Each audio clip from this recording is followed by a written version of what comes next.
At the end of the next month, Michigan will join 26 other states that make holding your cell phone or other mobile device while you drive a crime. For one West Michigan father, this law is personal. News 8's Joe LaFurgey has our story new at 6. Joe. Well, Jim Freybler's 17-year-old son Jacob died when he crossed the center line while texting in 2014.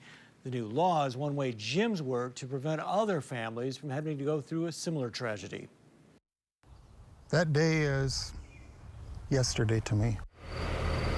June 18th, 2014. The flash of emergency strobes on a stretch of 8th Avenue near Marne is where the life of Jacob Freybler ended. He crossed the center line that night, hitting another car head-on. Deputies found Jacob's cell phone in his lap. He just received a text. It is also where Jacob's father's crusade began. How many people have died? How many people will continue to die? How many families are going to be destroyed because of this? How many people are going to have to live with it like I do? Jim Freybler has been relentless in his efforts to keep the next driver from making the same mistakes. I'm Jacob's dad. He regularly speaks to groups, especially high schoolers, to talk about the dangers of distracted driving.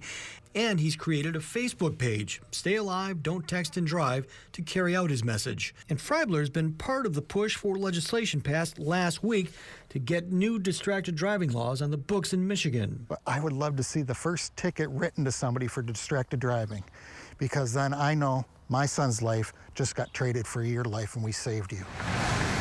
The law makes it illegal for a driver to hold or use a cell phone or other mobile device while operating a motor vehicle.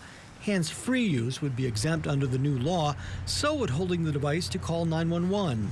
Being a primary offense, so they can pull you over with the cell phone in your hand, was the biggest key. A first violation would cost the driver $100 and or 16 hours of community service.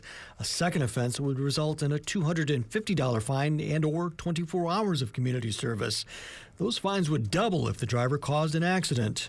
That's still something that needs to be worked with. We look at it more as comparable to drunk driving, because you are taking out somebody's life or hurting someone really bad because of a choice. Something else the new law is expected to provide is numbers. Under current law, proving a driver was texting is difficult at best. The new law will allow police to pull you over if they simply see the device in your hand. The more tickets issued, the more data available. Once we collect the information we're going to need, they're going to see that it's a far bigger problem than what it really is, what they think it is. The bill received final passage last Wednesday. That same day, Jim visited Jacob's grave. I went out there with my wife and I said, we did it.